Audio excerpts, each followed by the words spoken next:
Good morning, ma'am. Good morning. Good morning, ma'am.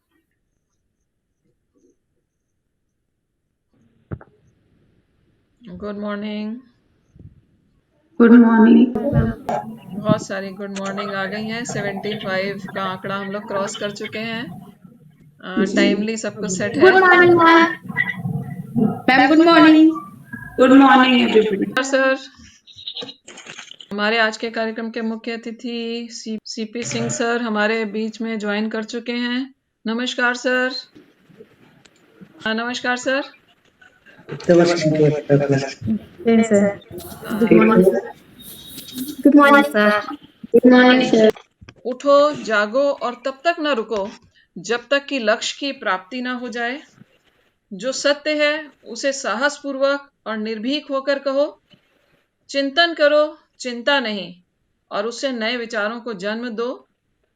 जैसा तुम सोचते हो वैसे ही बन जाओगे। निर्बल मानोगे तो निर्बल बनोगे, और सबल मानोगे तो सबल बनोगे। और हम जो बोते हैं वही काटते हैं, क्योंकि हम स्वयं अपने भाग्य के निर्माता हैं।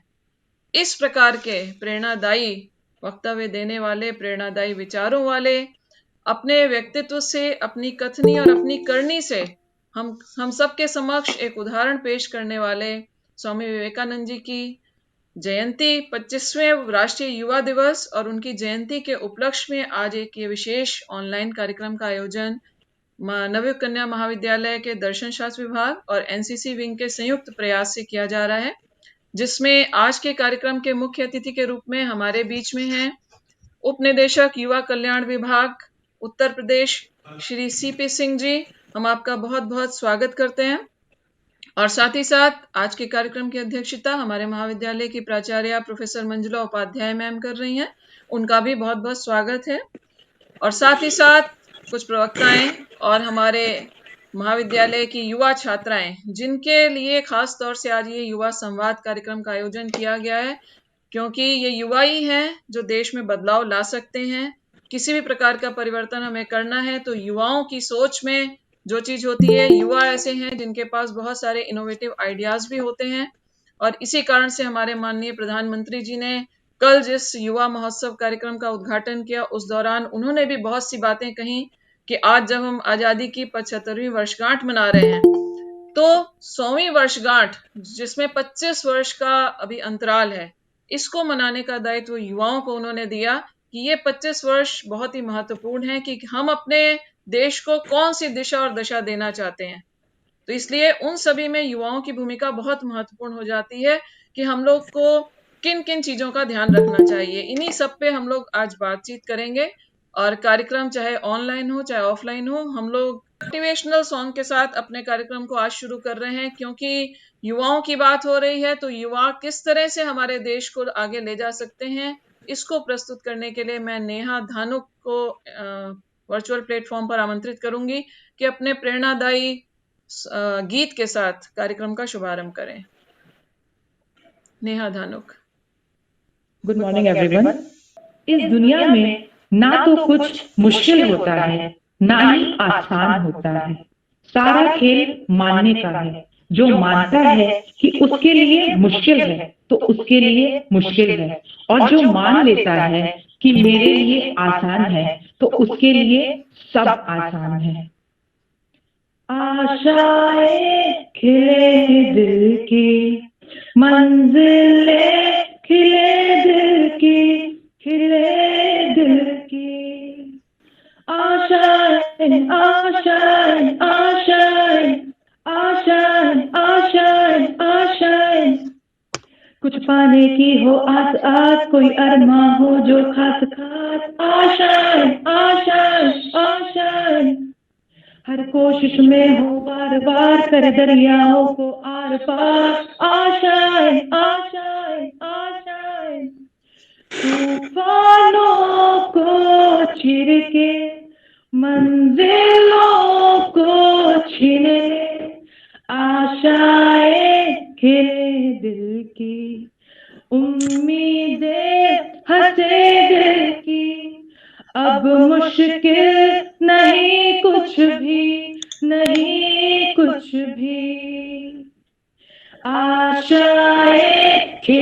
दिल की, उम्मीदें हंसे दिल की, अब मुश्किल नहीं कुछ भी, नहीं कुछ भी। ओ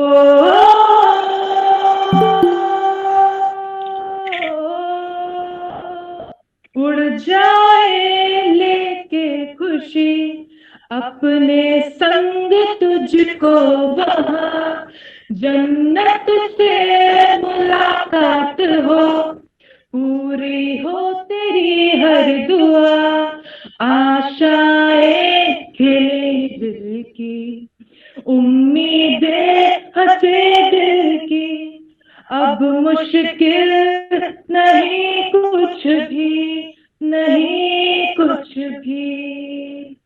आशाएं खिले दिल की, उम्मीदें हंसे दिल की, अब मुश्किल नहीं कुछ भी, नहीं कुछ भी।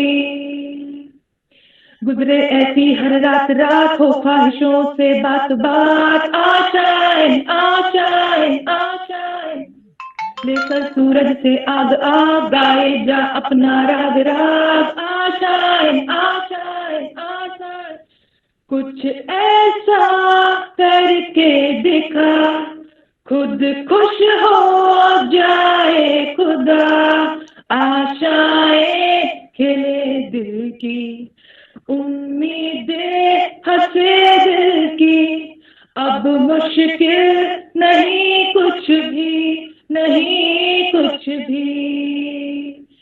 आशाएं खिले दिल की, उम्मीदें हंसे दिल की, अब मुश्किल नहीं कुछ भी, नहीं कुछ भी। गिर गया तो क्या हुआ, गिरता वही है जो चलता है, बस इतना सा करना है कि उठकर फिर से चलना है। Thank you. बहुत अच्छा, एक प्रेरणादायी गीत हम सबके समक्ष नेहा धानुक ने प्रस्तुत किया। अब मैं इस वर्चुअल प्लेटफॉर्म पर महाविद्यालय की प्राचार्य प्रोफेसर मंजुला उपाध्याय जी को आमंत्रित करती हूँ कि वो स्वागत उद्बोधन दें। सभी को नमस्कार। और 12 बज चुके हैं तो इसलिए अपराह्न है तो गुड आफ्टरनून। और जो हमारे आज के चीफ गेस्ट हैं सीपी सिंह जी, क्योंकि वो युवा कल्याण विभाग से ही हैं तो मुझे लगता है मोस्ट अप्रोप्रिएट अतिथि हैं हमारे इस कार्यक्रम के लिए। उनका संबोधन आपको प्राप्त होगा और उनका मैं हार्दिक स्वागत करती हूँ महाविद्यालय परिवार की ओर से। और डॉक्टर मनमीत जी और डॉक्टर प्रियंका जी ने जो ये फिलॉसफी डिपार्टमेंट और एनसीसी की तरफ से संयुक्त तत्वाधान में नव कन्या के इस कार्यक्रम का आयोजन किया है, आप सभी को बधाई और आप सभी का स्वागत है। जितने भी छात्राएं इस कार्यक्रम में जुड़ी हुई हैं उन सभी का स्वागत है, क्योंकि जब तक श्रोता नहीं होते हैं तो जो भी बात कही जा रही है वक्ता का कोई महत्व नहीं रह जाता है। और मैं नेहा अभी जो छात्रा थी जिन्होंने इतना उत्साहवर्धक गीत प्रस्तुत किया, मैं उन्हें धन्यवाद देती हूँ, उन्हें बधाई देती हूँ कि आपका गीत तो प्रेरणादायक था ही, पर जो आपका लास्ट सेंटेंस था वो बहुत ही प्रेरणादायी था और वही स्वामी विवेकानंद जी के विचारों को लेकर चलता है। जैसे कि मनमीत जी ने भी कहा कि स्वामी विवेकानंद जी का ये मानना था कि अगर हम अपने आप को निर्बल मानेंगे तो हम निर्बल रह जाएंगे, और अगर हम अपने आप को सबल मानेंगे तो हम सबल होंगे। क्योंकि यही हमारे कहने का सिंपल मतलब अगर हम समझें तो हमें आत्मविश्वास होना चाहिए अपने आप में। अब उन्होंने ये बात कही किस कंटेक्स्ट में थी ये हमें जानना है, क्योंकि उस समय हमारा भारत जो है वो पराधीन था, हम अंग्रेजों के गुलाम थे। ऐसे में इतने सालों की पराधीनता के कारण जो हमारी जनता थी वो एकदम सुप्त अवस्था में थी। कहने का मतलब उनके अंदर कोई मोटिवेशन ही नहीं था। उन्होंने अपनी जो जिंदगी थी उसको अपना प्रारब्ध मान लिया था कि हमें ऐसे ही जीना है। तो ऐसी अवस्था में स्वामी विवेकानंद जी ने ये बात कही कि लोगों को अपने अंदर आत्मविश्वास पैदा करना होगा और तभी वो आगे बढ़ पाएंगे और जो उनकी समस्याएं हैं उन समस्याओं को दूर कर पाएंगे। उनके साथ साथ हम जानते हैं कि सभी लोग ये मानते हैं कि ठीक है, हमारे पास जो परिस्थितियां हैं, मान लीजिए कोई हैंडीकैप्ड है या कोई बहुत गरीब है, किसी के पास रिसोर्सेज की कमी है, किसी के पास किसी चीज की कमी है, पर उस कमी जितना हमारे पास उपलब्ध है, हमें ये देखना है कि हमारे पास क्या है और उसमें हम क्या अच्छे से अच्छा कर सकते हैं। ये सेल्फ कॉन्फिडेंस होना जरूरी है और उसके लिए जरूरी है कि हम एस्पायर करें। एस्पायर करने का मतलब हम कुछ आशा रखें, हम कुछ इच्छा रखें, अपने जीवन को सुधारने की इच्छा रखें, क्योंकि जब हम बड़े ऊंचे सपने देखते हैं तभी हम उस दिशा में कार्य करते हैं। क्योंकि स्वामी विवेकानंद जी का कहना था कि हमें अपने जीवन का कोई ना कोई लक्ष्य जरूर निर्धारित करना चाहिए। तो आज के युवा के लिए ये बहुत जरूरी हो जाता है कि उन्हें अपनी लाइफ का जो एम है, जो लक्ष्य है, उसको पहले तो जानना जरूरी है, उसको निर्धारित करना जरूरी है कि उनका क्या लक्ष्य है। आप किस दिशा में जाना चाहते हैं? आप स्पोर्ट्स पर्सन बनना चाहते हैं, आप डांसर बनना चाहते हैं, आप सिंगर बनना चाहते हैं, कि आप सिविल सर्विसेज में जाना चाहते हैं, कि आप टीचर बनना चाहते हैं, या वैरायटी ऑफ अपॉर्चुनिटीज है, आप क्या करना चाहते हैं, या आप खुद का ही बिजनेस करना चाहते हैं, आप स्टार्टअप चलाना चाहते हैं। ये आपको पहले तो अपना लक्ष्य निर्धारित करना है और अनवरत मतलब लगातार उस लक्ष्य की ओर आपको हर कदम उस लक्ष्य की तरफ बढ़ते ही रहना चाहिए। कोई जरूरी नहीं है कि आप उस लक्ष्य की तरफ भागें, आप उस लक्ष्य की तरफ निरंतर बढ़ते रहें और जब आप बढ़ते रहेंगे आपको वो सफलता हासिल ही होगी। अगर आप ये दृढ़ निश्चय कर लेंगे कि हमें सफलता अर्जित करनी ही है तो आपको वो सफलता प्राप्त होगी। तो इन चीजों को समझना बहुत जरूरी है और इसी क्रम में कल भी एक संगोष्ठी है और आज दिवस के उपलक्ष्य में हम लोग इस संगोष्ठी का भी आयोजन किया गया है। 12 तारीख को युवा दिवस मनाया जाता है। स्वामी विवेकानंद जी की जयंती होती है। 12 जनवरी 1863 में उनका जन्म हुआ था और बहुत ही अल्प आयु में 4 जुलाई 1902 में उनकी मृत्यु हो गई थी। फिर भी इस कालखंड में जो उनका जीवन काल था, उस कालखंड में इन्होंने अपने को स्थापित किया, अपनी जो उनकी विचारधारा है। अगर सबसे ज्यादा प्रेरणा स्रोत आप मानेंगे कि किस महापुरुष को आप मानते हैं, तो ज्यादातर लोग कहेंगे स्वामी विवेकानंद को। उनकी अटायर, जो उनकी वेशभूषा थी, वो जरूर साधु की थी, पर उनकी सोच उस सिर्फ साधुता की, यानी कि जो हमारी मेटेरियलिज्म है या जो संसार है, उसको छोड़कर विरक्त होकर हिमालय की गोद में जाके तपस्या करना नहीं था। इसी संसार में किस तरीके से अपने कार्यों को करते हुए, किस प्रकार से लोगों में राष्ट्रीय चेतना जगाते हुए, किस प्रकार से अपनी जो हमारी सांस्कृतिक विरासत है उसमें विश्वास करते हुए कैसे आगे बढ़ना है, लोगों को ये एहसास कराना। क्योंकि दुनिया क्या समझती थी उस समय कि भारत एक बार्बरिक सोसाइटी है, यानी यहाँ पे बहुत ही सपेरों का देश है, जिसे हम कहते हैं कि बहुत ही जंगली व्यवस्था है, जिसको कहते हैं बहुत ही लो लेवल ऑफ डेवलपमेंट है।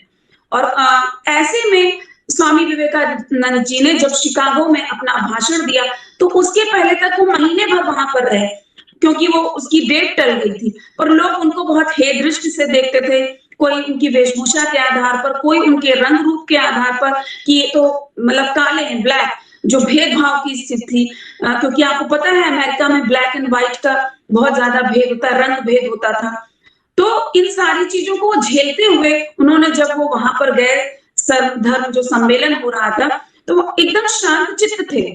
और वहां पर जब वो गए तो भगवत गीता सबसे नीचे रखी थी, बाकी किताबें ऊपर रखी थी। तो ये हुआ कि अगर भगवत एक इंसिडेंस है ऐसा कि उन्होंने कहा कि अगर भगवत गीता को हटा लिया जाएगा, आपने उसको सबसे नीचे रखा है, आपने माना कि वो सबसे निम्न है, पर अगर उसको हटा लिया जाएगा तो ऊपर की सारी व्यवस्था चरमरा जाएगी। यानी जो हिंदुइज्म है, जो हमारी हिंदू संस्कृति है, सनातनी संस्कृति है, वो धर्म नहीं, वो रिलीजन नहीं, क्योंकि धर्म भी हमारे एंशिएंट कल्चर में वो अलग तरीके से हम धर्म को लेते हैं कि जो धारणीय हो, जो धारण करने योग्य हो, जो हमारे कर्म है, हम अपने कर्म को अगर अच्छे से निभा रहे हैं तो वही हमारा धर्म है।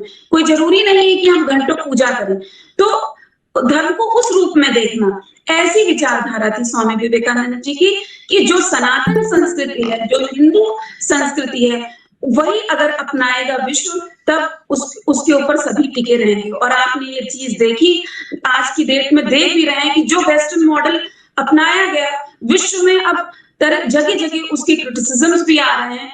और क्योंकि जो स्वामी विवेकानंद ने मॉडल प्रस्तुत किया वो इकोनॉमिक डेवलपमेंट के साथ साथ स्पिरिचुअल डेवलपमेंट की बात कहते हैं कि और अगर आप आज की डेट में सरकार को देखें तो सरकार ने इतने रिलीजियस ग्रिड्स जो हैं बना रखे हैं, और सर्किट जिसको हम कह रहे हैं सर्किट्स बना रखे हैं गवर्नमेंट ने।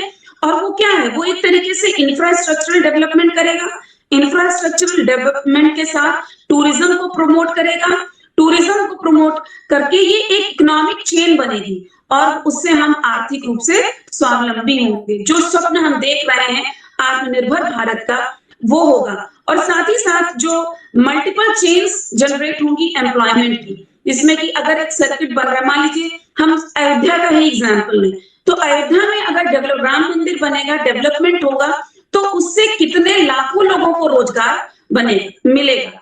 और आज की डेट में इस पे स्टडीज भी चल रही हैं, रिसर्च करने योग्य बात है कि हम रिसर्च से ये चीज बता सकते हैं कि राम मंदिर सिर्फ राम मंदिर किसी की हिंदुओं की आस्था का विषय है, आस्था का विषय तो है, पर साथ ही साथ अगर हम उसको विकसित करते हैं तो वो हमें कल्चरल आइडेंटिटी भी हमारी स्ट्रॉन्ग करता है, हमारी सांस्कृतिक विरासत को भी मजबूत करेगा और साथ ही साथ हमारी आर्थिक संप्रभुता को भी मजबूत करेगा। और जो आत्मनिर्भर भारत की दिशा में हम लोग बढ़ना चाहते हैं, इसमें इसी प्रकार से हम बढ़ेंगे। तो जो आध्यात्मिकता है और जो आर्थिक विकास है वो एक दूसरे से जुड़े हुए हैं। ये जो स्वामी विवेकानंद जी का एक एकदम से अलग यूनिक मॉडल है और हमारी सरकारों को इस दिशा में सोचना पड़ेगा। और मुझे लगता है कि कुछ सोच भी रहे हैं और शायद इसीलिए बौद्ध सर्किट, जो अयोध्या सर्किट है, इस तरीके के कई सारे सर्किट्स का डेवलपमेंट हो रहा है कि जो पथ को जोड़ता है, जहां जहां से रामचंद्र जी गए थे उस पथ को जोड़ रहे हैं। तो ये क्या है, कहने को तो आप रिलीजियस उसको प्रमोट कर रहे हैं, स्पिरिचुअलिज्म को प्रमोट कर रहे हैं, पर उससे इकोनॉमिक डेवलपमेंट भी होगा। ये अपने आप में एक मॉडल है और इस पर रिसर्चेस होनी चाहिए, क्योंकि वो बिलीव करते थे कि अगर जो है स्ट्रॉन्ग जो इकोनॉमी है वो स्ट्रॉन्ग होगी, तभी स्पिरिचुअलिटी भी स्ट्रॉन्ग होगी। क्योंकि अगर हमें और स्पिरिचुअलिटी से, क्योंकि वो दिशा देती है आपको अनुशासित रहने की दिशा देती है, किस तरीके से हमको अपना जीवन जीना है।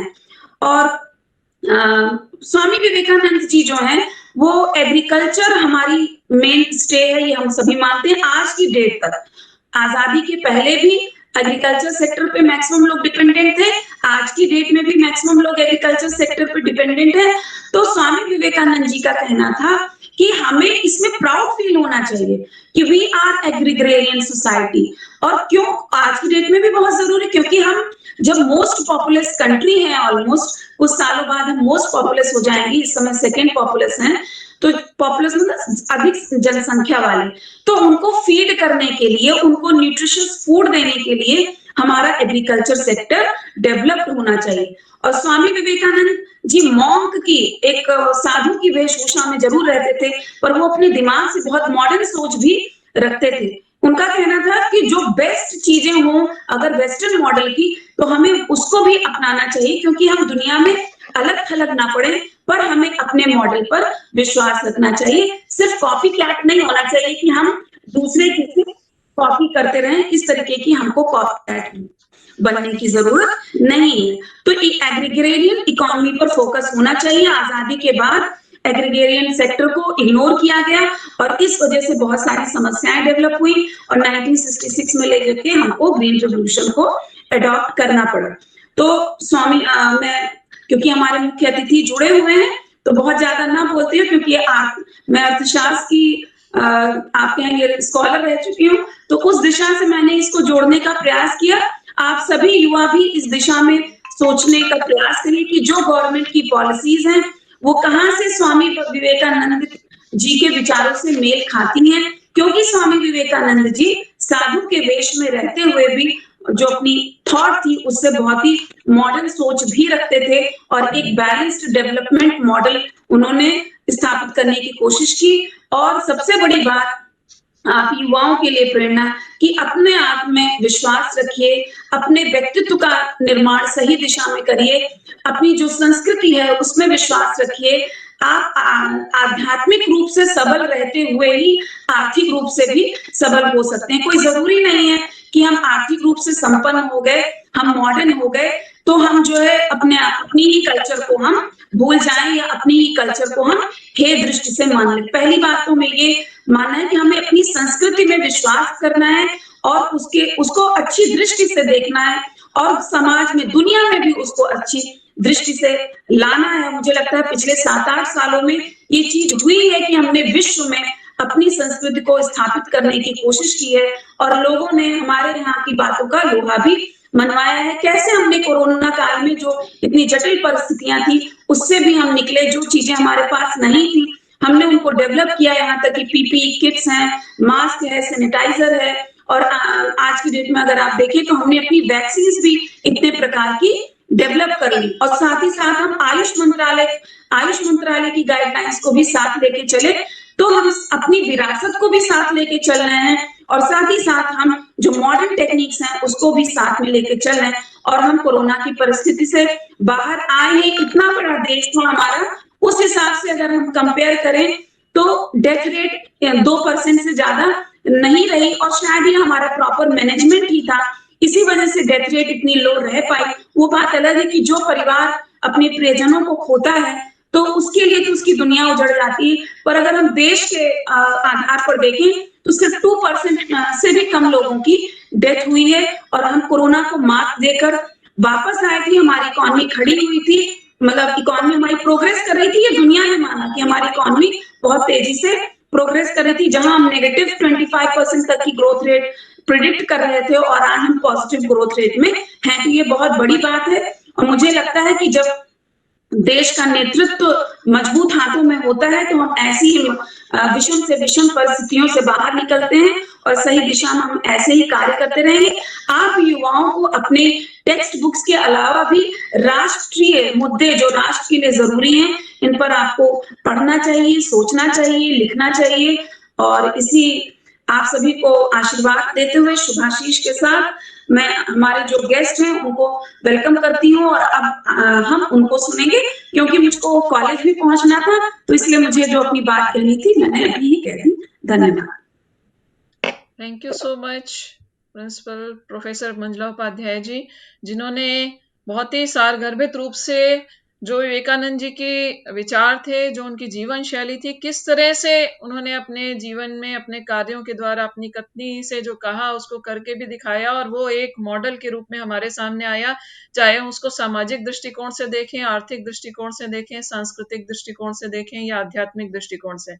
और जैसा कि मंजुला जी ने कहा भी कि एक तरह से वो योगी की वेशभूषा में होते थे, लेकिन उसको हम कह सकते हैं कि एक भक्ति में शक्ति का प्रतीक भी है, क्योंकि उन्होंने शक्ति को भी बहुत महत्व दिया। उनका यही कहना था कि अगर हम शक्ति की खास तौर से उन्होंने बात इसलिए भी की क्योंकि जैसा कि अभी बात उन्होंने प्रिंसिपल मैम ने भी कही कि उस समय की परिस्थितियां थी जब भारत पराधीन था, उनकी सोई हुई आत्मा को जगाने के लिए उन्होंने शक्ति को भी प्रधानता दी और वही सब प्रयास करने से हम आज एक स्वाधीन भारत के अंदर विचरण कर रहे हैं। और अब ये दायित्व बनता है युवाओं का, हम सबका, कि जिस एकता, स्वतंत्रता, अखंडता और सांस्कृतिक विरासत को संभालते हुए हमारे देश ने इतनी तरक्की की है, उसी को हम अगले 100वीं वर्षगांठ तक इतनी ऊंचाई तक लेके जाएं। और वैसे भी जिस प्रकार से विवेकानंद जी ने अपने विचार रखे और न केवल भारतीयों के हृदय पर बल्कि विदेशियों के हृदय पर भी उन्होंने अमिट छाप छोड़ी और पूरे विश्व ने इस बात को माना और जिस प्रकार की छवि उनकी जनमानस के मन में बनी वो शायद ही कभी धूमिल हो सके। तो आपका बहुत बहुत, आपके अध्यक्षीय उद्बोधन के लिए बहुत बहुत धन्यवाद। छात्राओं ने जो तैयारी की है, छात्राओं का जो युवा संवाद होना है, हम लोग उसको कंटिन्यू करते हैं और साथ ही स्वागत करूंगी डॉक्टर राधा शर्मा भी हमारे बीच में जुड़ चुकी है। वर्चुअल कार्यक्रम होने का एक लाभ ये भी है कि जो लखनऊ में ना होकर लखनऊ से बाहर हैं वो भी कार्यक्रमों का हिस्सा बन जाते हैं और इस तरह से हम लोग काफी लोगों को सुनने का अवसर हमें मिल जाता है।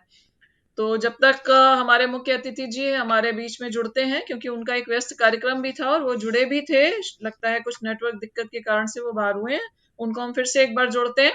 तब तक हम लोग छात्राओं के विचार सुनना शुरू करते हैं। सबसे पहले मैं आमंत्रित करूंगी साक्षी गुप्ता को। अब हम युवा संवाद की बात कर रहे हैं। जो भी आप लोग विचार सबके बीच में साझा करना चाहते हैं, बारी बारी सब आएंगे। साक्षी गुप्ता जी, बेटा शुरू करें आप। Good morning, respected Honorable Chief Guest, Mr. C.P. Singh, Mr.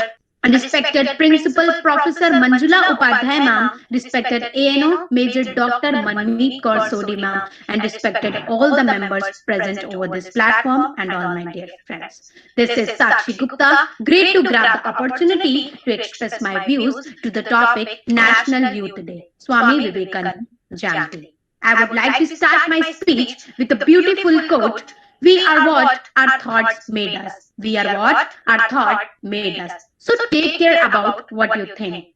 Words are secondary. Thoughts life, they travel far. National Youth Day, also known as Vivekananda Jayanti, is celebrated on 12th January, being the birthday of Swami Vivekananda. In 1984, the Government of India declares this day as National Youth Day. Since 1985, this event is celebrated in India every year. Swami Vivekananda's real name was Narendranath Datta, and he was born on 12 January 1863 in Calcutta. During the British rule, he was well known for Indian philosophies like Vedanta and Yoga to the Western world. Swami means religious teacher, called Pandit. Called Pandit. This day creates awareness and provide knowledge about the rights of people and in India. It is a day to educate people to behave properly in the country. The main objective behind the celebration is to make the better future of the country by motivating the youth and spreading the ideals of Swami Vivekananda. He was a social reformer, philosopher and thinker. No doubt, he was a great inspiration for all national youth of India. Across the country, several functions are organized in schools and colleges, like speeches, essay competitions, debates, and posters, and so on. It is a great way to wake up the eternal energy of youth to develop country. Swami Vivekananda's weapon of winning the world were education and peace. He always portrayed himself as nationalist saint who wanted the youth to take part in the programs and to get out their comfort zones and achieving anything they desire. I would like to include some interesting facts about Swami Vivekananda. Fact number 1. Swami Vivekananda was born on 12 January 1863, 6 minutes before sunrise. Fact number 2. When Swamiji would angry in his childhood, his mother Bhumeshwari Devi would pour cold water on him and said Om Namah Shivaya. By doing this, he would calm down. Fact number 3. Swamiji always used to say that he would not live at the age of 40. And he went to heaven at the age of 39. Swami Vivekananda died on 4th July 1902 at the age of 39, and it's true. I would like to conclude the present scenario of our country. On 12th January 2022, Prime Minister Mr. Narendra Modi ji inaugurate and take part in the National Youth Festival in Pondicherry. And this year's theme is It's All in the Mind. The festival is being held virtually due to the COVID-19 pandemic. The National Youth Festival is one of the biggest exercise of social cohesion and intellectual and cultural integration. It aims to bring diverse cultures of India into a thread of united, means Ek Bharat, Shresth Bharat. I would like to end the speech with a beautiful quote. Take risk in your life. Take risk in your life. If you win, you can lose. If you lose, you can guide. Thank you and have a nice day. Thank you Sakshi आपके विचारों के लिए। और स्वामी विवेकानंद जी के कहे हुए वक्तव्य हैं, जो विचार हैं, वो हमेशा ही हम सबके प्रेरणा का स्रोत बनते हैं। और अब इसी क्रम में मैं इनवाइट करूंगी कैडेट प्रिया यादव को। मुख्य अतिथि महोदय श्री सीपी सिंह जी, सम्मानित प्राचार्य मेजर डॉक्टर मनमीत कौर सोनी मैम एवं उपस्थित आदरणीय प्रवक्तागण और इस वर्चुअल प्लेटफॉर्म पर उपस्थित मेरे सभी कैडेट साथियों को मेरा नमस्कार। मैं कैडेट प्रिया यादव आप सभी के समक्ष स्वामी विवेकानंद जी का जीवन दर्शन एवं वर्तमान में उसकी प्रासंगिकता के विषय पर अपने विचार व्यक्त करना चाहती हूँ। संभव की सीमा जानने का केवल एक ही तरीका है, असंभव से भी आगे निकल जाना। ऐसा संदेश युवाओं को देने वाले प्रेरणा स्रोत समाज सुधारक स्वामी विवेकानंद जी थे। स्वामी विवेकानंद जी का नाम लेते ही सिर श्रद्धा से झुक जाता है। जो नई सोच और जो कहो वो कर दिखाने का जज्बा रखने वाले स्वामी विवेकानंद एक अभूतपूर्व मानव थे। किसी भी देश का भविष्य उस देश के युवाओं पर निर्भर करता है। देश के युवाओं का सही मार्गदर्शन के लिए 1985 में भारत सरकार ने एक नोट बनाया।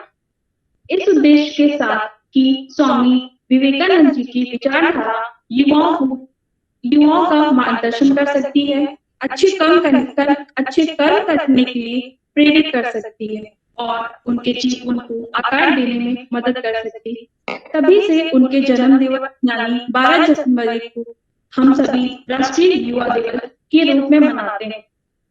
स्वामी विवेकानंद जी का जन्म 1863 में कलकत्ता में हुआ था। उनके गुरु श्री रामकृष्ण परम स्वामी विवेकानंद जी ने 25 वर्ष की अवस्था में ही गेरुआ रंग धारण कर लिया था। तत्पश्चात उन्होंने पैदल ही भारत की यात्रा की। 1893 में अमेरिका के शिकागो में आयोजित विश्व धर्म सम्मेलन में स्वामी जी ने हिंदू धर्म का प्रतिनिधित्व कर उसे सार्वभौमिक पहचान दी।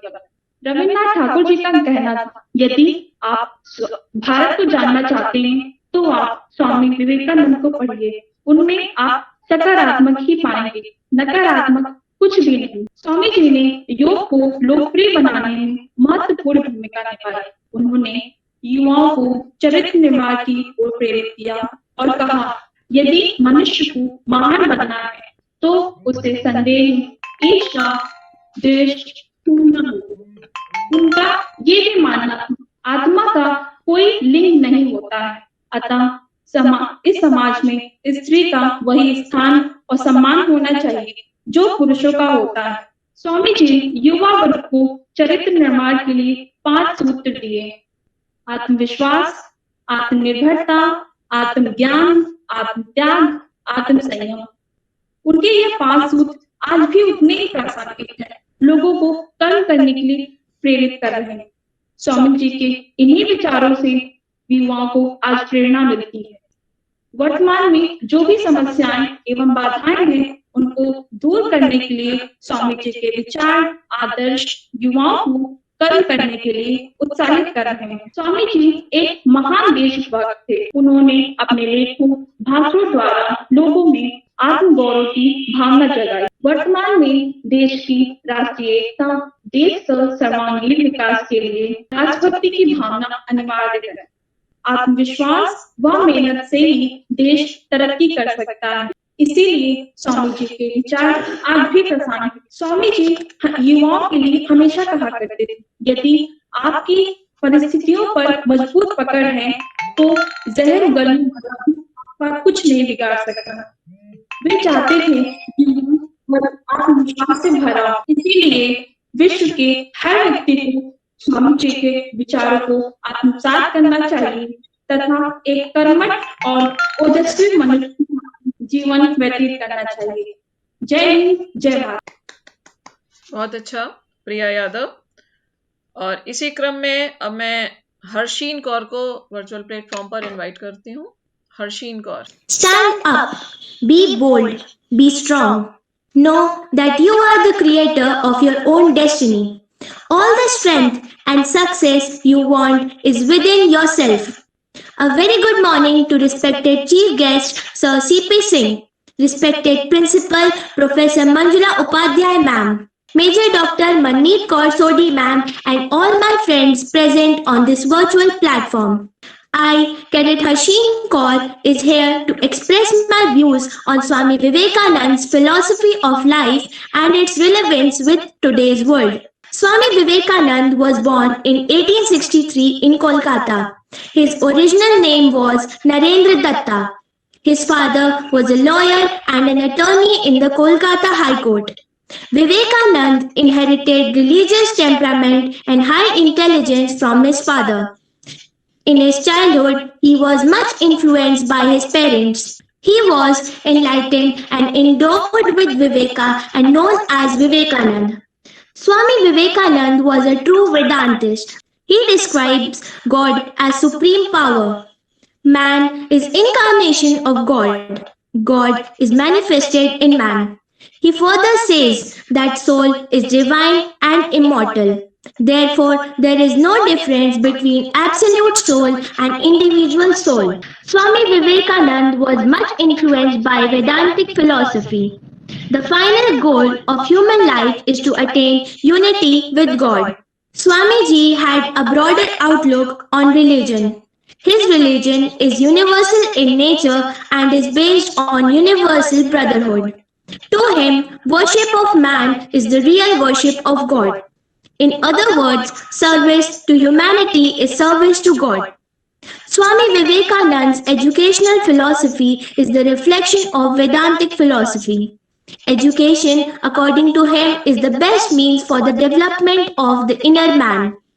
It is also the means for making mankind arise out of his poverty and helplessness.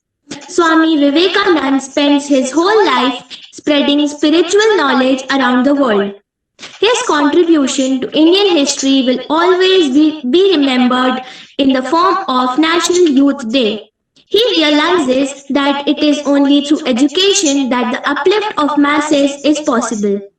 He states that if the society is to be reformed, education has to reach everyone, high and low, because individuals are the very constituents of society. Swami Vivekananda emphasized child-centered education in which child is given full freedom for activity and self-learning. He should be given opportunity to develop in natural environment. Thus, Swamiji believed in self-discipline. According to him, each child is his own teacher. He has knowledge and talent in his mind. The task of the external teacher is only to guide and inspire the children so that his inner knowledge is brought out. Swami Vivekananda's philosophy gave a new interpretation to the goal of life and that of education. He emphasized man-making nation, building education. He further emphasized character building, selfless service to the nation, freedom and equality. The sense of dignity rises in man when he becomes consciousness of his inner spirit, and that is the very purpose of education. It is the transformation of man through moral and spiritual education that he finds the solution for all social evils. He shows the best of remedies for today's social and global illness. Swami Vivekananda believed that if anyone wants to change the world, he must have to believe in himself first. He also taught us about how struggle makes a man great. He says, if anything comes to you easily, you will never reach your maximum potential. It is struggle which crafts a man perfectly and empowers him. Thank you. Thank you Harsheen. और अब virtual platform पर मैं doctor Radha Sharma को आमंत्रित करती हूँ, जो कि लखनऊ में नहीं है लेकिन इस कार्यक्रम में जुड़ी हैं और वो भी कुछ अपने विचार प्रकट करना चाह रही हैं। डॉक्टर राधा शर्मा। धन्यवाद मैम और आदरणीय प्राचार्य मैम और आपको मैम बहुत बहुत मेरा प्रणाम। और तो बस ये कहना चाहूंगी मैम कि आपने मुझे परिवार से जुड़ने का एक मौका दिया, इसलिए बहुत बहुत धन्यवाद। और चूंकि बात विवेकानंद जी की हो रही है तो मैं भी कुछ कहना चाह रही हूँ। उनकी एक पुस्तक मैंने पढ़ी थी, कर्मयोग। तो हम सभी एक बात रहती मन में हम सभी की कि कर्म क्या है, और अधिकतर हम लोग गीता को देते हुए आध्यात्मिकता की ओर अधिक बल देते हैं। लेकिन जो विवेकानंद जी का विचार था कि कर्म योग वस्तुतः वह है कि जो हम अपनी परिस्थिति के अनुसार और जिस रोल में, जिस प्लेटफॉर्म पर हम जो हैं, अगर उस धर्म का निर्वाह करते हैं तो वही हमारा कर्म है। इस संदर्भ में उन्होंने एक बात भी कही थी, बस थोड़ा सा टाइम लूंगी, उसको कोट करना चाहूंगी कि जो हमारा धर्म है वही हमारी शक्ति है। और विवेकानंद जी के शब्दों की बात करें तो उन्होंने कहा है कि शक्ति ही धर्म है और धर्म का सार ही शक्ति है। इसीलिए हे भारतीयों, वीर बनो, निर्भीक बनो और साहस धारण करो और इस बात पर हमेशा गर्व करो कि हम भारतीय हैं। जय हिंद, जय भारत। और थैंक यू मैम, क्षमा चाहूंगी क्योंकि पूरा सुन नहीं सकती, अभी क्लास भी है। बिल्कुल बिल्कुल, बहुत अच्छी बात है कि कम से कम नवयुक्त परिवार से हमारे सदस्य जो हैं वो हमेशा जुड़ाव हम सब महसूस करते हैं। और आपने अपनी बात रखी, बहुत संक्षिप्त में रखी, लेकिन बहुत महत्वपूर्ण बात थी। और यही बात हम लोग बार बार कह रहे हैं कि स्वामी विवेकानंद ने किस प्रकार से अपने व्यक्तित्व से इस बात को दर्शाया सब पूरे विश्व के सामने, पूरे देश के सामने, कि उन्होंने अधिकारों से ज्यादा कर्तव्य को बल दिया। उनका ये कहना था कि हम अधिकारों की बात तो बहुत करते हैं, लेकिन सबसे मुख्य बात यह है कि हमें अपने कर्तव्यों का भी ज्ञान होना चाहिए कि किस परिस्थिति में हमें किस प्रकार के कार्य करने हैं, इसकी हमें समझ होनी चाहिए। हम सब आज की समय पर हम ये वर्तमान में देखते हैं कि सब भौतिकवादी युग में जी रहे हैं और ऐसे में हम छोटी छोटी समस्याएं हमको प्रभावित कर जाती हैं। लेकिन स्वामी जी का यही कहना था कि एक तो सत्य पर अडिग रहना है, साहस के साथ अपनी बात को निर्भीक होकर के कहने की क्षमता भी होनी चाहिए, और उसके बाद किसी लक्ष्य को जब आप निर्धारित कर लेते हैं तो उस लक्ष्य पर अनवरत लगातार चलते रहना है। तो अब हम अपना क्रम आगे बढ़ाते हैं और छात्राओं के क्रम में अब हम बुलाते हैं प्रकृति सोनी को। आदरणीय मुख्य अतिथि सीपी सिंह जी, सम्मानित प्राचार्य मंजुला उपाध्याय मैम तथा मेजर डॉक्टर मनमीत कौर सोढ़ी मैम एवं इस वर्चुअल प्लेटफॉर्म पर उपस्थित अपने सभी साथियों को मेरा सादर नमस्कार। मैं प्रकृति सोनी बीए फर्स्ट ईयर की छात्रा हूँ। अतः हम सब आज यहाँ युवा दिवस के उपलक्ष्य में यहाँ सम्मिलित हुए हैं। युवा अर्थात किसी भी देश का भविष्य। दोस्तों, हम जब भी युवा की बात करते हैं तो हमारे सब सामने सर्वप्रथम एक ही व्यक्ति का स्मरण होता है। जी हाँ, आपने बिल्कुल सही पहचाना, डॉक्टर स्वामी विवेकानंद जी, जो युवाओं के लिए एक आदर्श है, जिनके स्मरण मात्र से हमारा मस्तिष्क उनके सम्मान में झुक जाता है। हमें उनसे बहुत कम उम्र में कुछ कर गुजरने की प्रेरणा मिलती है। बस हमारे हृदय में दृढ़ संकल्प और कुछ कर गुजरने की क्षमता होनी चाहिए, फिर उम्र का तो कोई मतलब ही नहीं रहता।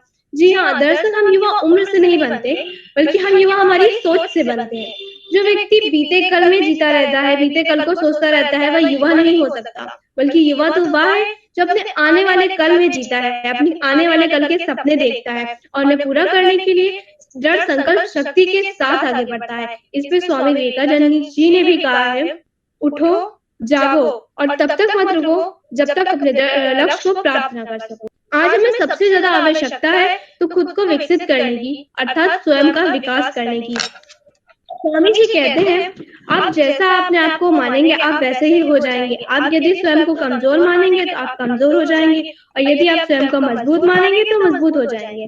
इसीलिए हमें स्वयं को हमेशा प्रोत्साहन करना चाहिए कि मैं सब कुछ कर सकता हूँ, और यही हमारे जीवन का सफलता का मूल मंत्र साबित हुआ है। दोस्तों, स्वामी जी के विचारों को प्रत्येक व्यक्ति को जानना तथा समझना चाहिए। विशेषकर हम युवाओं को, हमें उनसे जीवन जीने की, सीखने की कला मिलती है तथा जीवन में निराशा के स्थान पर हमें सफलता प्राप्त होती है। अंत 2 लाइनों से करना चाहूंगी। मेहनत करने वालों की सफलता पक्की होती है, मेहनत करने वालों की सफलता पक्की होती है। युवाओं के हाथ में देश की तरक्की होती है। धन्यवाद। बहुत खूब। और जो बातें आप लोग कह रहे हैं, उम्मीद करते हैं कि उन बातों को आप अपने जीवन में लागू करने की भी कोशिश करेंगे कि युवा ही हैं जो कहीं भी किसी भी देश की दिशा और दशा में बदलाव ला सकते हैं। अब मैं इसी क्रम में बुलाना चाहूंगी नंदिनी सिंह।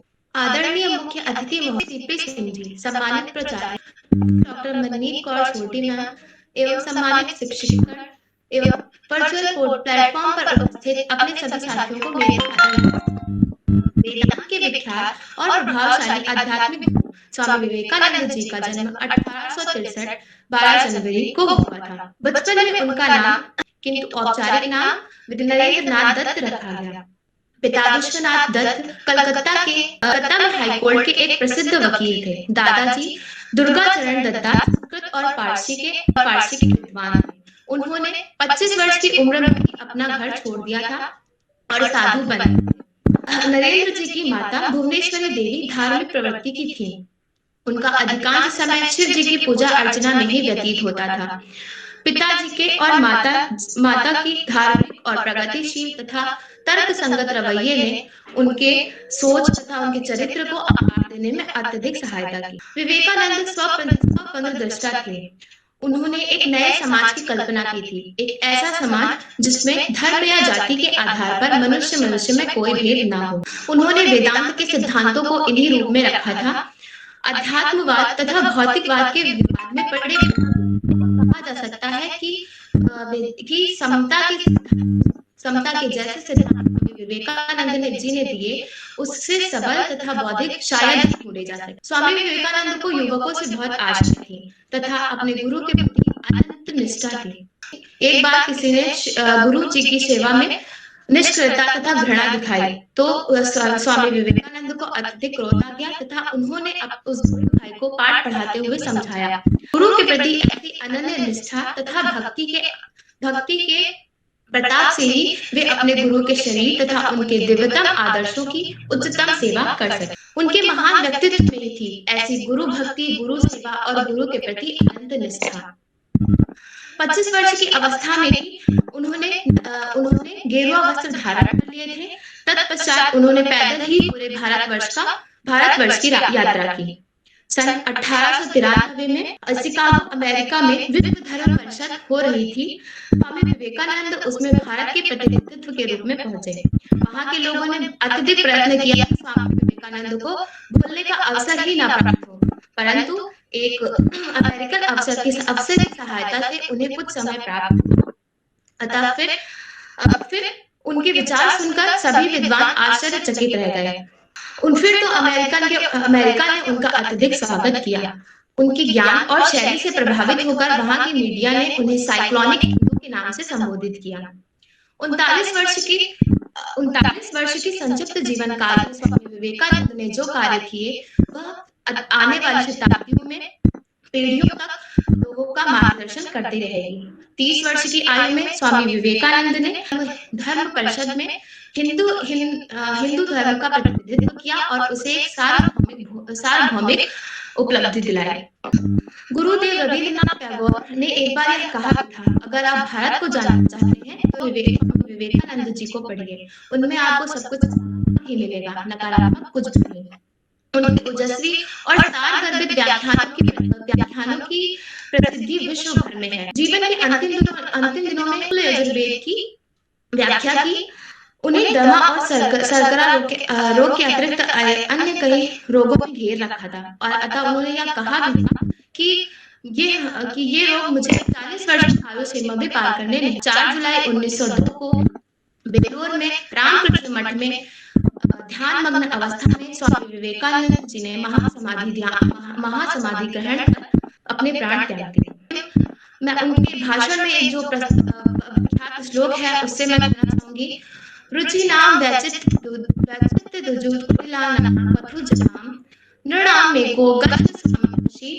श्रवणम एवं।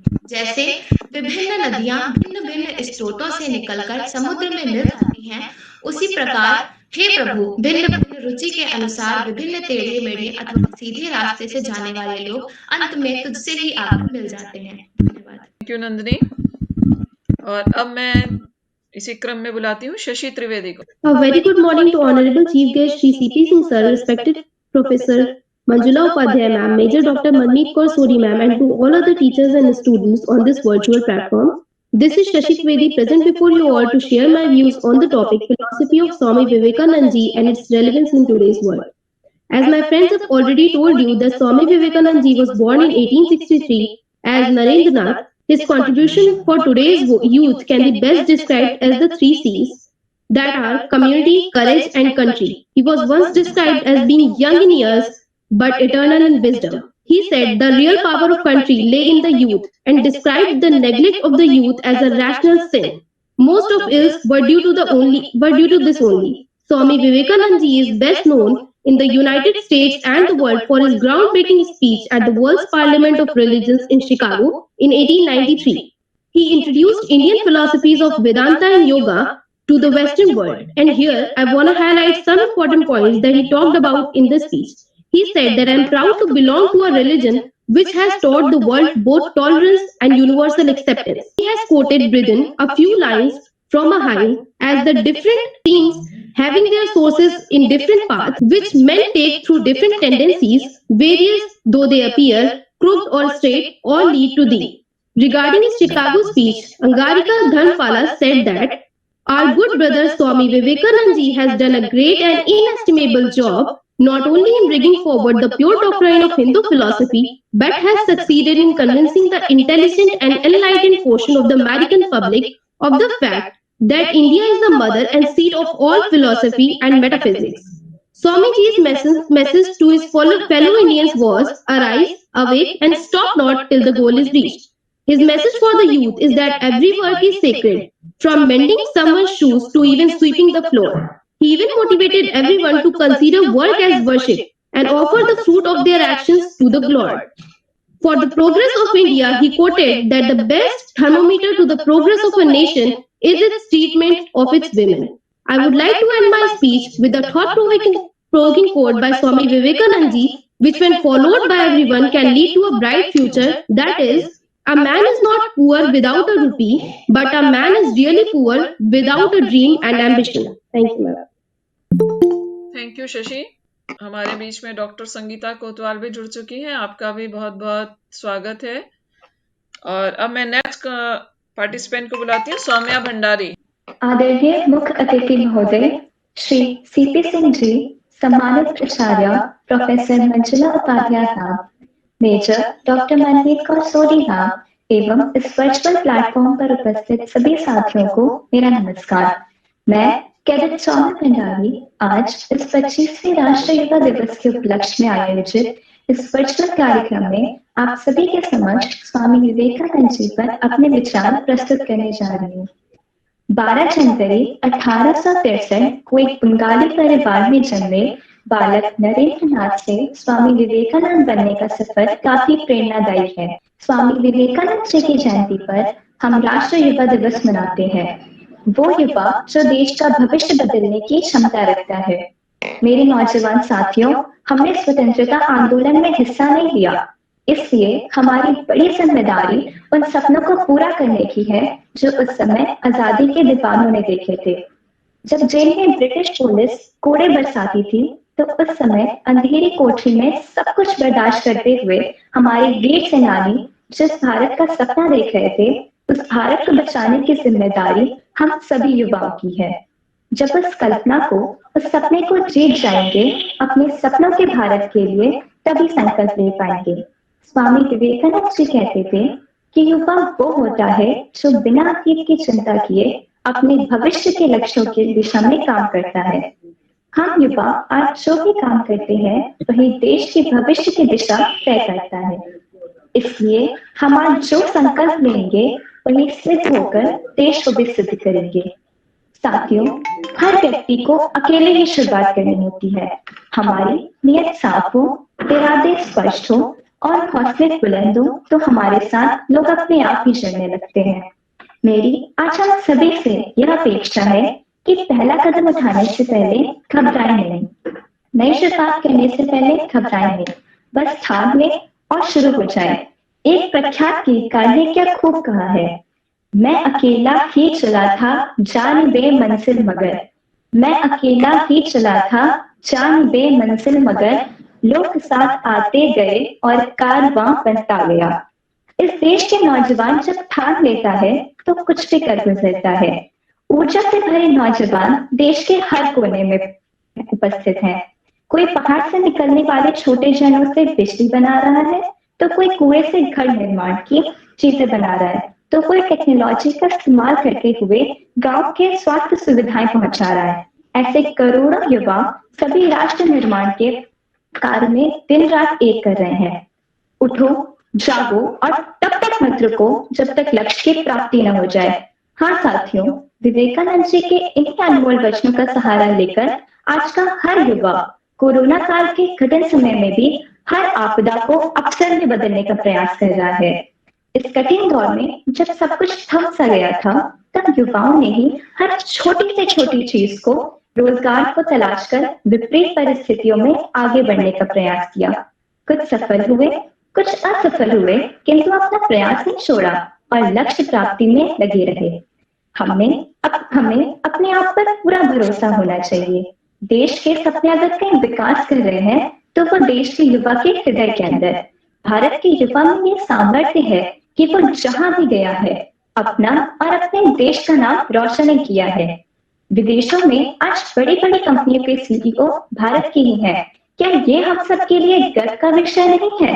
आइए स्वामी विवेकानंद जी का पुनः स्मरण करते हुए उन्होंने जो सामाजिक समरसता का मार्ग दिखाया, ऊंच नीच के भेदभाव को मुक्ति का मार्ग दिखाया, ऐसे मार्ग पर युवा प्रेरणा, युवा सामर्थ्य, युवा संकल्प के साथ हम सब आगे बढ़े और अपनी ऊर्जा राष्ट्र निर्माण में लगाएं और एक नया भारत बनाएं।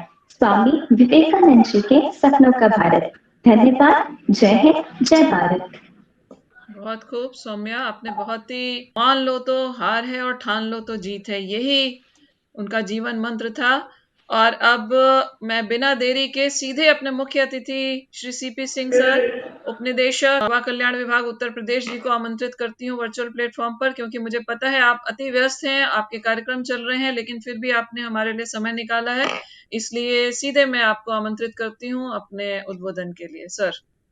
प्रणाम सभी को और क्षमा चाहूंगा, असल में मेरी अपर मुख्य सचिव मैडम ऑफिस में बैठी थी और बार बार मुझे बुला रही थी, तो मुझे बार बार जाना पड़ रहा था।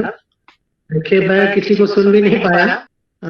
स्वामी विवेकानंद जी के बारे में मैं थोड़ा सा कहना चाहूंगा। मनुष्य जीवन के जहां तक मैं समझता हूँ दो जगत है, एक बाहर का जगत और एक भीतर का जगत। बाहर का जगत जिसको हम संसार कहते हैं और भीतर का जगत जिसको हम धर्म और अध्यात्म कहते हैं।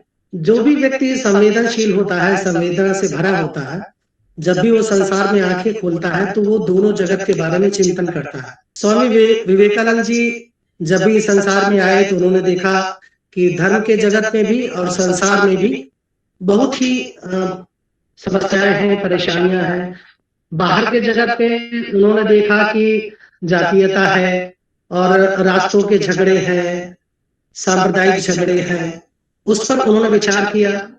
धर्म के क्षेत्र में भी उन्होंने देखा कि हर धर्म अपने आप को श्रेष्ठ समझता है और दूसरे को निकृष्ट समझता है। शिकागो सम्मेलन में भी उन्होंने देखा कि जितने वक्ता थे सभी अपने धर्म को श्रेष्ठ साबित करने के होड़ में लगे हुए थे, लेकिन जब उनकी बारी आई तो उन्होंने कहा कि अपने धर्म को श्रेष्ठ मानना और उसका विकास करने के बारे में सोचना और दूसरे का विनाश के बारे में सोचना ये गलत है। सभी धर्मों की अपनी कुछ विशेषताएं हैं, विशिष्टियां हैं। सभी धर्मों का विकास होना चाहिए और सहजीवन, सभी लोग एक साथ मिलकर आगे बढ़े, तभी मनुष्य जीवन अच्छा बन सकता है, उत्तरजीवी हो सकता है। उन्होंने संसार में जो जातीयता, भेदभाव, सांप्रदायिकता फैली थी उसके बारे में भी अपने विचार दिए। जहां तक धर्म की बात है, दर्शन की बात है, दर्शन का मतलब होता है देखना, वो भीतर का देखना हो या बाहर का देखना। उन्होंने वेदांत दर्शन पर अपने ज्यादा झुकाव उनका रहा है।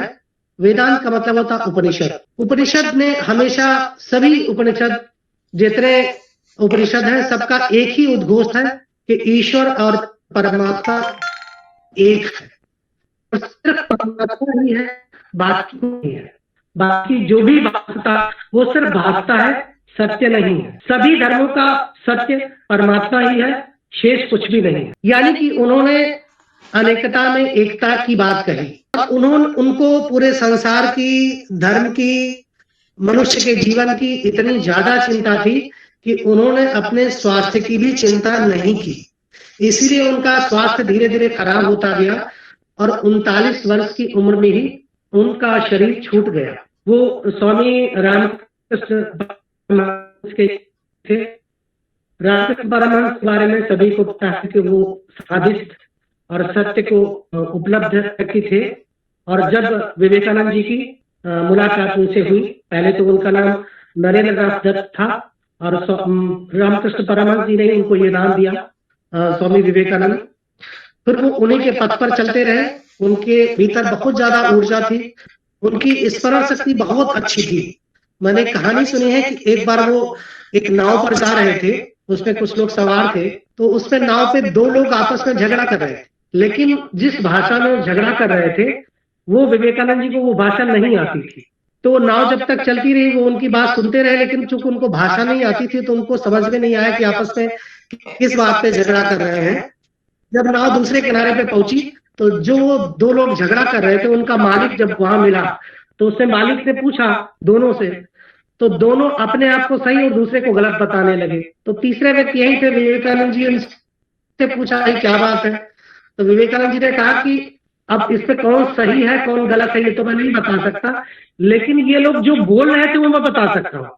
तो दूसरी भाषा के सारे शब्द भी उन्होंने हूबहू वैसे ही बोल के बता दिए कि ये बोल रहे थे।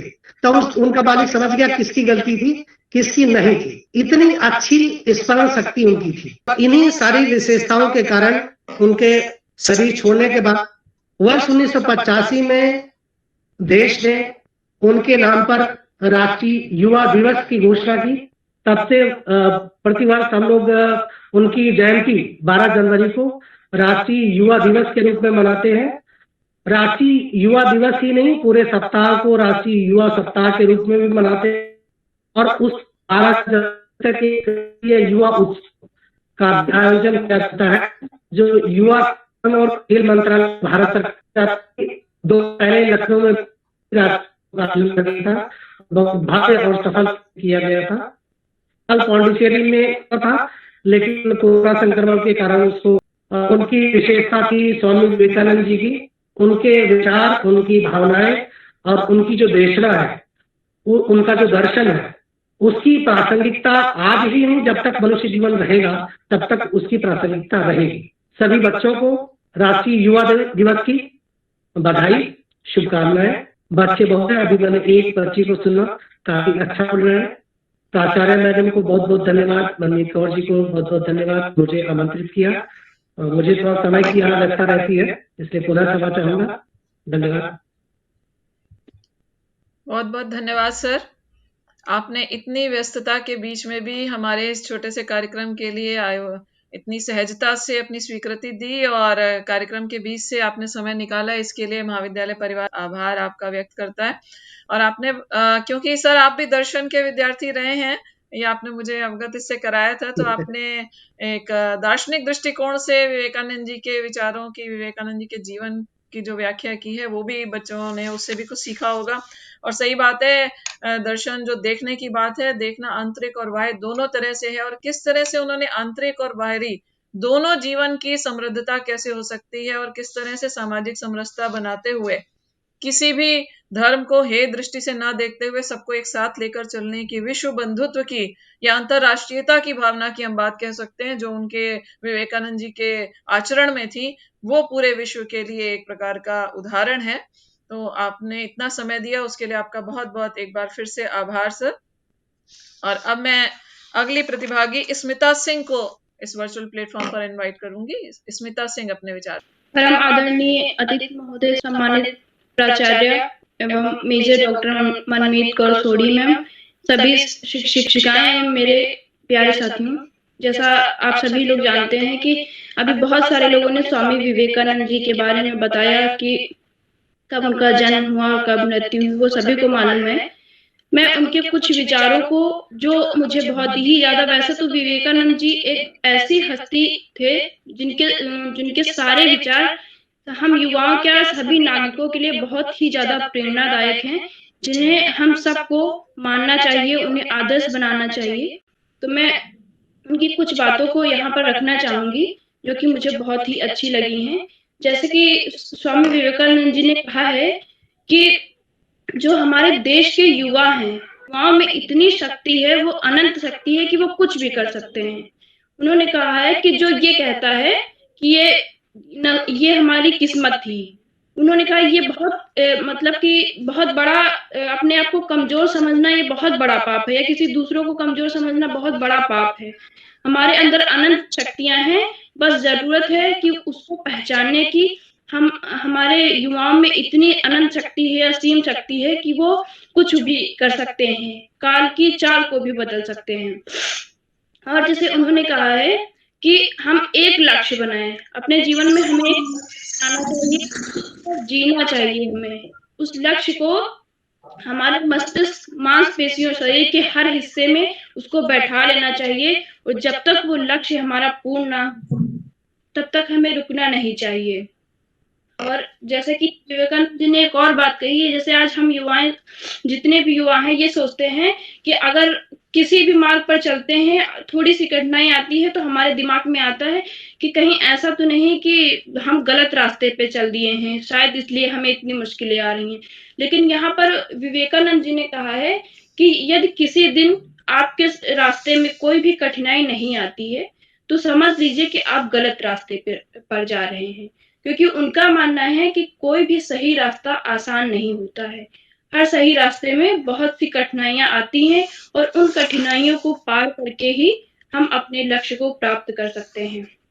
उन्होंने कहा है कि दुनिया मजाक बनाती है या फिर तिरस्कार करती है, उस पर ध्यान मत दीजिए। आप सिर्फ और सिर्फ अपने लक्ष्य पर केंद्रित रहिए, और जब आप कुछ बन जाएंगे, अपने लक्ष्य को प्राप्त कर लेंगे, तो दुनिया खुद आपके कदमों में आ जाएगी। स्वामी विवेकानंद जी ने बहुत ही अच्छी बात कही है। उन्होंने अपना जब वो एक बार विदेश गए अमेरिका में, तो वहां पे जब लोगों ने देखा तो उनके साधारण से वस्त्र थे, पगड़ी और वही भगवा धोती। नागरिक ने कहा कि क्या आपकी यही संस्कृति है और आपका और सामान कहाँ है? तो उन्होंने कहा कि और सामान कुछ नहीं है, बस हमारे ये वस्त्र, यही मेरा इतना सामान है। तो वहां पर किसी नागरिक ने उन पर टिप्पणी की कि मैं बस यही है क्या? तो उन्होंने बहुत ही सुंदर जवाब दिया। उन्होंने कहा कि संस्कृति आपके यहाँ दर्जी जो है, आपके यहाँ आपकी संस्कृति दर्जी बनाते होंगे, लेकिन हमारी संस्कृति जो है वो हम खुद बनाते हैं अपने आचरण और अपने चरित्र से। उनका मानना था कि हमारे कपड़ों से या हमारे बाहरी दिखावे से हमारी संस्कृति नहीं बनती है। हमारी संस्कृति हमारे आचरण में है, हमारे चरित्र में है। अगर हमारा चरित्र अच्छा है, हमारे आचरण अच्छे हैं, वही हमारी संस्कृति के पहचान है। और भी उन्होंने बहुत सारी युवाओं को प्रेरित करने के लिए बहुत सारे ऐसे विचार दिए हैं जो आज हम सभी लोगों को प्रेरित करते हैं। उन्होंने कहा है कि देश के युवकों से कि गीता नहीं देश के युवकों, गीता नहीं देश के युवकों, तुम पहले फुटबॉल चुनो। गीता नहीं देश के युवकों, तुम पहले फुटबॉल चुनो। मन में संवेदना जगाओ, मन में संवेदना जगाओ, शरीर तुम चट्टान भरो। उनका मतलब था कि जब तक हम शरीर से स्वस्थ नहीं रहेंगे तो हमारा जो मस्तिष्क है, जो हमारी सोच है, वो भी स्वस्थ नहीं रह पाएगी। क्योंकि जब हमारा शरीर स्वस्थ, कहा जाता है कि जब शरीर स्वस्थ रहता है तो स्वस्थ शरीर में ही एक अच्छे मस्तिष्क का विकास होता है। अंत में हम चंद पंक्तियों के साथ अपनी वाणी को विराम देना चाहेंगे। 4 पंक्तियां इस प्रकार हैं। कथानक व्याकरण समझे तो सुरभित छंद हो जाए, कथानक व्याकरण समझे तो सुरभित छंद हो जाए। हमारे देश में फिर से सुखद मकरंद हो जाए, हमारे देश में फिर से सुखद मकरंद हो जाए। मेरे ईश्वर मेरे दाता बस इतना मांगती तुझसे, युवा पीढ़ी संभल करके विवेकानंद हो जाए, युवा पीढ़ी संभल करके विवेकानंद हो जाए। धन्यवाद। जय हिंद, जय भारत। और बहुत अच्छी बात आपने कही। विवेकानंद जी के जीवन के हर पहलू से कुछ ना कुछ सीखने को मिलता है, और वही बात आप सभी ने रखी है बारी बारी। और जो उनकी बात थी कि सत्य पर डटे रहना है, हो सकता है हमें अपना लक्ष्य मिलने में समय लगे, लेकिन लक्ष्य मिलेगा अवश्य। तो हमें थोड़ा धैर्य, संयम रखने की आवश्यकता है। और अब मैं इस कार्यक्रम की अंतिम प्रतिभागी वंशिका सिंह को इस वर्चुअल प्लेटफॉर्म पर आमंत्रित करती हूँ। थोड़ा धैर्य और बनाए रखें। मुझे लगता है सभी छात्राओं ने बहुत अच्छी अच्छी बातें कही। एक सबसे बड़ी बात यही है कि उन्होंने मंच पर आने का साहस किया, चाहे वो वर्चुअल प्लेटफॉर्म हो या ऑफलाइन प्लेटफॉर्म हो। छात्राएं जब आती हैं तो कुछ सीखती हैं। Vanshika Singh. Good afternoon to respected Chief Guest Sir Shri C.P. Singh ji, Principal Professor Manjula Upadhyay ma'am, Dr. Manmeet Kaur Sodhi ma'am, and to all my dear friends present on this virtual platform. My name is Vanshika Singh. Today I am here to share my thoughts on Swami Vivekananda. Swami Vivekananda was a great scholar, writer, and a great philosopher. He was an extraordinary personality with his spiritual thoughts. His human sympathy, immense knowledge, and diverse character made him adorable in all over the world. He was on the path of enlightening for a lot of people, and still he is inspiring everyone by the thoughts he shared. Swami Vivekananda was born on 12 January 1863 at Kolkata. His original name was Narendranath. His father's name was Vishwanath Datta. He was a lawyer in Supreme Court of Kolkata. His mother played an important role in his life. She was his first teacher who introduced him to English and Bengali alphabets. Narendranath did his schooling from an institute founded by Ishwar Chand Vidyasagar at 1817. He had a deep patriotic feeling for his motherland and mother language. He even denied learning English in school, but later on continued because it was a compulsion. He stood first in his matriculation and joined Presidency College for Masters in Philosophy. He got to know about Sri Ramakrishna Paramhans by one of his relatives. One day he met him. Sri Ramakrishna Paramhans also attracted towards the singing talent of Naren. Naren was always eager to meet the God, and his guru made him realize that we can see the God by serving humanity. He became the most dedicated disciple of the saint. Sri Ramakrishna initiated Narendranath on the path of sannyas and gave him the name of Swami Vivekananda. Swami Vivekananda, along with his other disciplines, established the Ramakrishna Mission at 1897 after the death of Sri Ramakrishna Paramhans. This mission worked for the help of needy and poor people.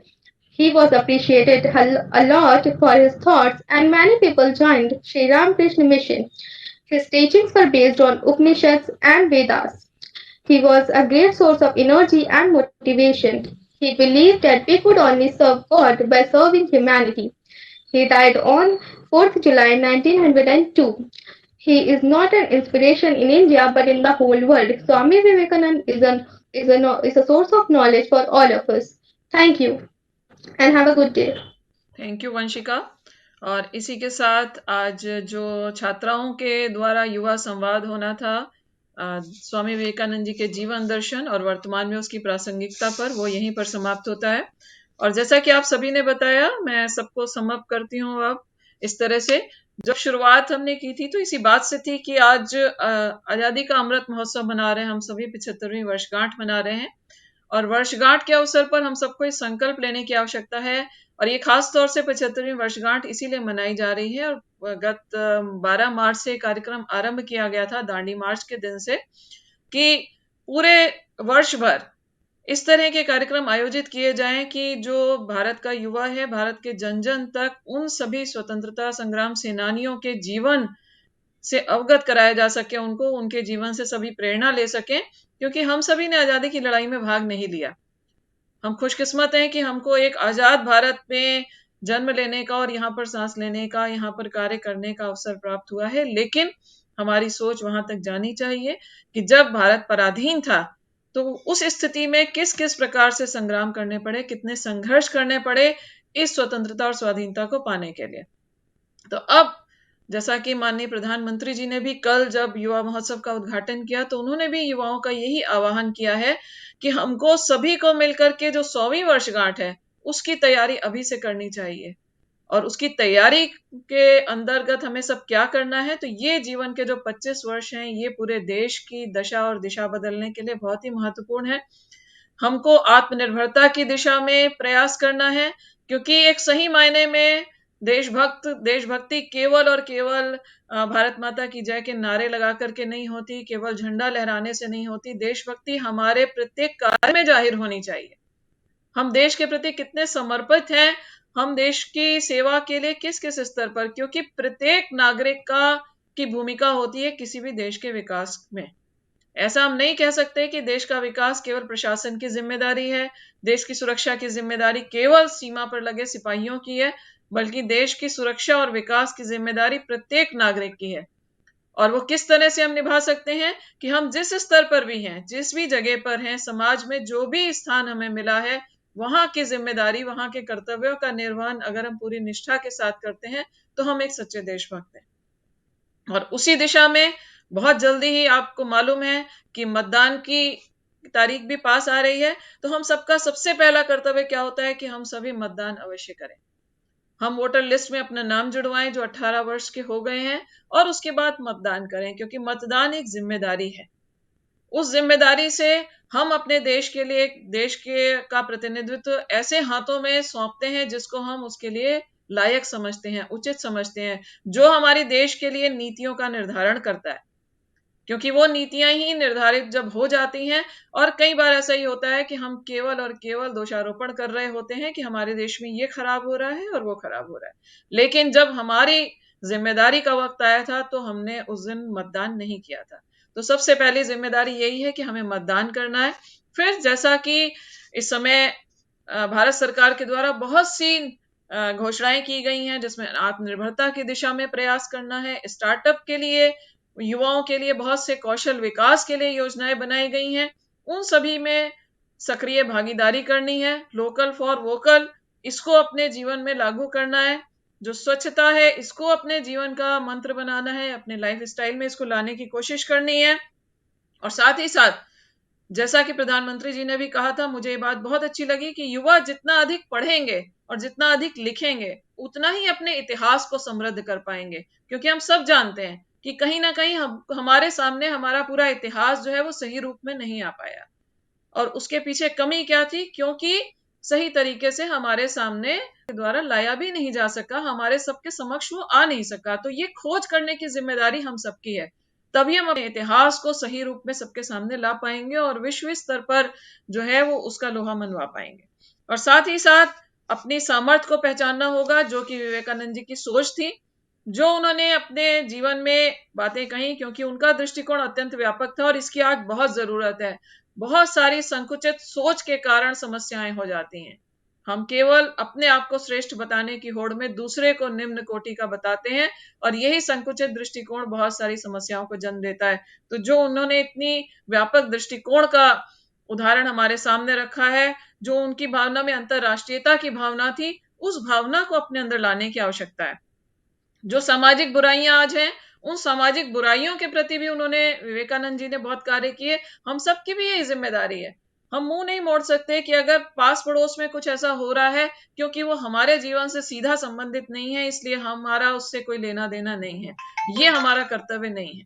हम सबका कर्तव्य है कि समाज में, देश में जब और जहां कुछ इस प्रकार की बुराइयां हम देखते हैं, वहां पर सामने आ करके हमें उसके विपरीत आवाज उठाने की आवश्यकता है। जो कि विवेकानंद जी कहते थे कि साहस के साथ निर्भीक होकर के सत्य बात कहने की हिम्मत रखो। और उसी के साथ आत्मविश्वास, इस पे भी आप सब बात कर चुके हैं कि आत्मविश्वास ही है जो समस्त बाधाओं को पार करने के लिए हमें प्रेरित करता है। तो इसलिए एक आत्मविश्वास हम सब में होना चाहिए कि हम ये कर सकते हैं, और सत्य पर हमेशा डटे रहना है, जो उनकी व्यक्तित्व का एक महत्वपूर्ण अंग था। और निर्भीकता के साथ अपनी बात को कहना, ये सभी बातें हैं जिस तरह से आप लोगों ने बताई।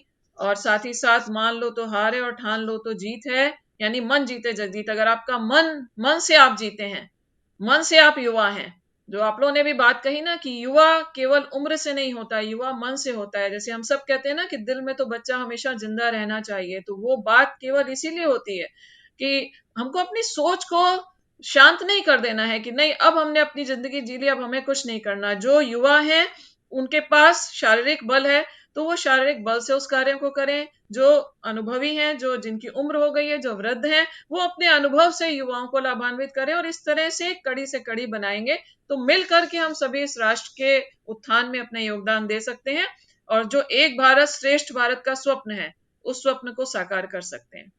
तो आज का ये आयोजन जो आप सभी ने युवा संवाद के रूप में इसे किया गया, आज के इस आयोजन में सम्मिलित होने के लिए हमारे बीच में श्री सीपी सिंह जी, जो कि उप निदेशक हैं युवा कल्याण विभाग उत्तर प्रदेश के, वो खास तौर से सम्मिलित हुए, उनका एक बार इस वर्चुअल प्लेटफॉर्म पे फिर से एक बार महाविद्यालय परिवार की ओर से आभार। हमारी प्राचार्य प्रोफेसर मंजुला उपाध्याय का भी बहुत बहुत आभार विभाग की ओर से। बहुत सारी प्रवक्ताएं हमारे साथ जुड़ी।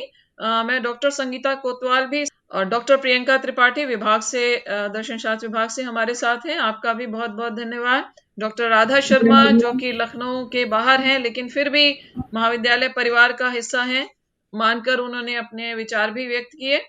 और वो सभी छात्राएं जिन्होंने इस युवा संवाद में आज अपने विचार रखे, क्योंकि ये मंच आप लोगों के लिए ही होता है। महाविद्यालय हमेशा बालिका शिक्षा को लेकर बालिकाओं के सर्वांगीण विकास के दृष्टिकोण से प्रयास करता रहा है और करता रहेगा। मंच देने का कारण यही होता है कि आप अपनी बात को कहना सीखें। धीरे धीरे इसी तरह से आपके बीच में जो झिझक है वो खुलती है और आप धीरे धीरे अपनी बात को कहना और अच्छी तरह से सीख जाते हैं। तो कोई बात नहीं, जो थोड़ा बहुत कमियां रह जाती हैं उन कमियों से भी सीखिए और धीरे धीरे आगे बढ़ते रहिए। आप में से कुछ बच्चों ने बहुत ही अच्छे और बहुत ही कॉन्फिडेंस के साथ अपनी बातें रखी हैं, वो बहुत अच्छी बातें थी। हम सब एक दूसरे से सीखते हैं। और जितने बच्चे, खासतौर से नेहा धानुक ने भी बहुत अच्छा प्रयास किया और बहुत सुमधुर गीत के साथ आपने कार्यक्रम का आगाज किया था, तो अंजाम अच्छा होना ही था। तो अब हम लोग, क्योंकि ये 75वीं वर्षगांठ के उपलक्ष्य में ये कार्यक्रम है और एक इस प्रकार के युवा नायक के जीवन से संबंधित है, तो हम लोग कार्यक्रम का जो अंत है वो राष्ट्रीय गान के साथ करेंगे, वर्चुअल प्लेटफॉर्म पर ही करेंगे। मैं शीतल से ये अनुरोध करती हूँ कि वो उसको बजाएं और सभी अपने अपने स्थान पर जहां भी हैं घर पे वहां पर खड़े हो जाएं राष्ट्रीय गान के सम्मान में।